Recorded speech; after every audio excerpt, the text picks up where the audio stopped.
Pengertian media grafis berasal dari kata medium yang berarti perantara atau pengantar pesan dari pengirim ke penerima pesan.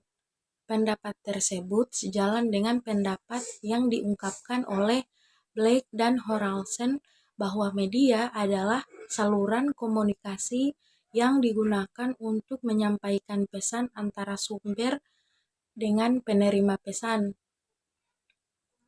Dari beberapa batasan tentang media, dapat disimpulkan bahwa media adalah perangkat lunak dan perangkat keras yang dapat dipergunakan untuk menyampaikan informasi dari pengirim pesan ke penerima pesan. Selanjutnya, penulis memberikan pengertian tentang media grafis. Pengertian media grafis yang dimaksudkan dalam tulisan ini ialah seni atau ilmu menggambar, terutama diartikan untuk menggambar. Mekanik juga diartikan sebagai penjelasan yang hidup, penjelasan yang kuat, atau penyajian yang efektif.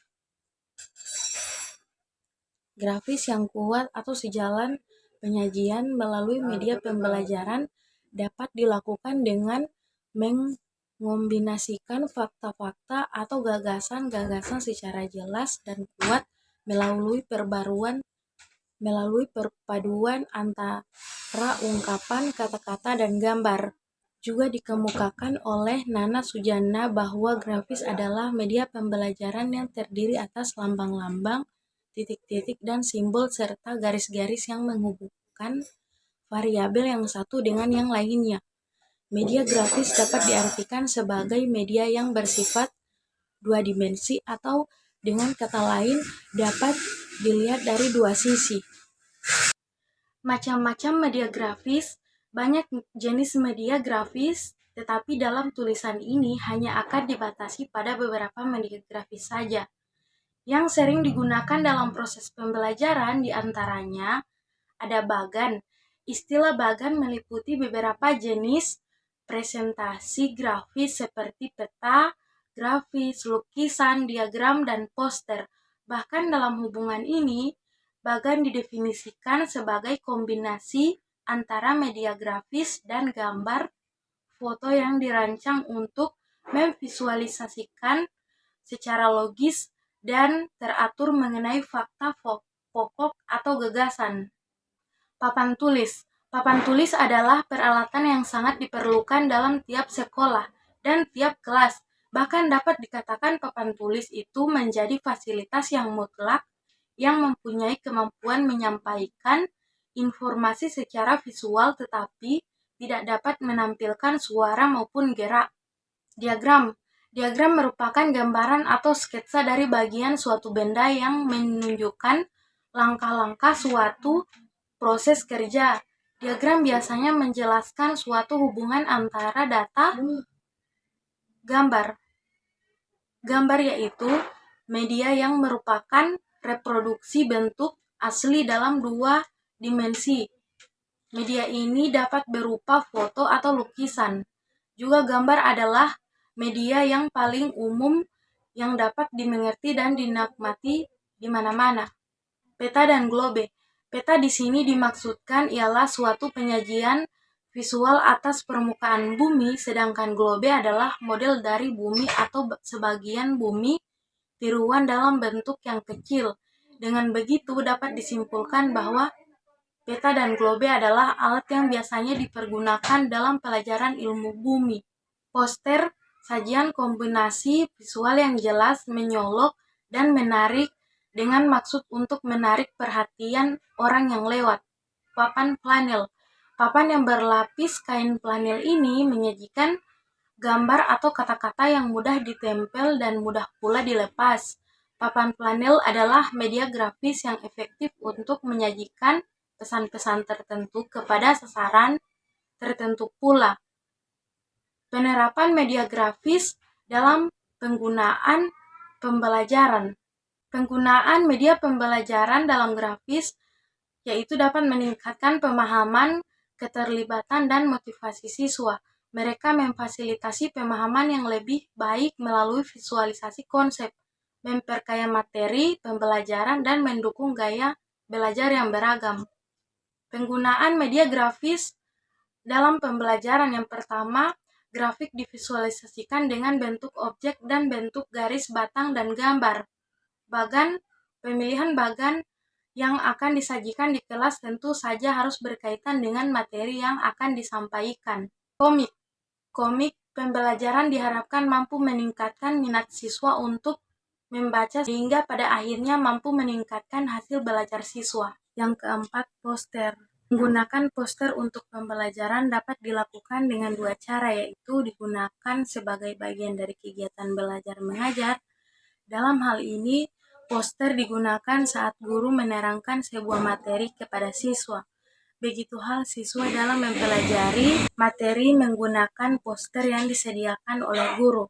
Yang kedua, digunakan di luar pembelajaran yang bertujuan untuk memotivasi siswa sebagai peringatan, ajakan, propaganda, atau ajakan untuk melakukan sesuatu yang positif dan penanaman nilai-nilai sosial dan keagamaan. Yang kelima, media foto. Pergunakanlah gambar sesuai kebutuhannya, tidak terlalu banyak, namun memiliki relevansi tinggi dengan materi yang sedang diajarkan. Jumlah gambar yang sedikit namun terpilih akan lebih baik daripada gambar yang banyak tetapi kurang memberikan makna. Berikut ini adalah beberapa contoh penggunaan media grafis dalam pembelajaran. Yang pertama, memvisualisasikan konsep media grafis. Yang kedua, memperkaya materi pembelajaran. Media grafis dapat digunakan untuk memperkaya materi pembelajaran. Yang ketiga, meningkatkan daya ingat. Penggunaan media grafis dalam pembelajaran dapat meningkatkan daya ingat siswa. Meningkatkan daya ingat. Penggunaan media grafis dalam pembelajaran dapat meningkatkan daya ingat siswa. Memfasilitasi pemahaman yang lebih baik. Media grafis membantu siswa memahami materi dengan cara yang lebih baik. Meningkatkan keterlibatan dan motivasi tertutup. Mendukung gaya belajar yang berbeda. Setiap siswa memiliki preferensi belajar yang berbeda. Mendorong kreativitas. Media grafis memberikan kesempatan bagi siswa untuk mengekspresikan kreativitas mereka. Kelebihan dan kekurangan media grafis. Kelebihan media grafis dapat menerjemahkan ide-ide yang abstrak ke dalam bentuk yang lebih realistik. Dapat ditentukan dalam buku-buku pelajaran, majalah, surat kabar, kalender, dan perpustakaan. Mudah menggunakannya, dapat digunakan pada semua jenis dan jenjang pendidikan. Menghemat waktu dan tenaga dan juga menarik perhatian siswa. Harganya relatif lebih murah daripada jenis-jenis media pengajaran lainnya. Dapat mengatasi keterbatasan waktu dan ruang. Dapat mengatasi kekuatan daya maupun panca indera manusia. Sifatnya konkret, dapat memperjelas suatu masalah sehingga dapat membentulkan kesalahpahaman. Kekurangan media grafis. Kadang-kadang ukurannya terlalu kecil untuk digunakan pada kelompok siswa yang cukup besar. Pada umumnya hanya 2 dimensi yang tampak, sedangkan dimensi yang lainnya tidak jelas. Tidak dapat memperlihatkan suatu pola gerakan secara utuh. Tanggapan bisa berbeda-beda terhadap gambar yang sama. Sulit dipahami oleh siswa yang tingkat usia dan pendidikannya masih rendah. Membutuhkan pengetahuan yang cukup dan keterampilan yang khusus dari guru. Tidak cocok bila digunakan dalam kelas yang luas serta pembelajaran kelompok besar. Sukar untuk melukiskan bentuk sebenarnya yang berdimensi dan tidak memperlihatkan gerak seperti halnya gerakan hidup. Terlalu menekankan pada persepsi mata juga kemungkinan kelas akan penuh dengan gambar. Gambar benda terlalu kompleks kurang efektif untuk kegiatan pembelajaran. Bacakan kesimpulan berdasarkan penjelasan atas. Baiklah, saya akan bahwa dalam peranannya sebagai penyalur pesan dari pengirim kepada penerima pesan yang mengandalkan simbol-simbol atau garis-garis maupun gambar-gambar bahkan titik-titik yang bersifat visual. Jadi, untuk menangkap informasi yang disalurkan melalui media ini, indera yang banyak diandalkan adalah penglihatan. Media grafis dalam pembelajaran dewasa ini bukan lagi merupakan hal yang baru dalam dunia pendidikan. Karena dengan adanya media tersebut akan lebih meningkatkan daya serap siswa dalam menanamkan pemahaman pesan-pesan dalam pembelajaran.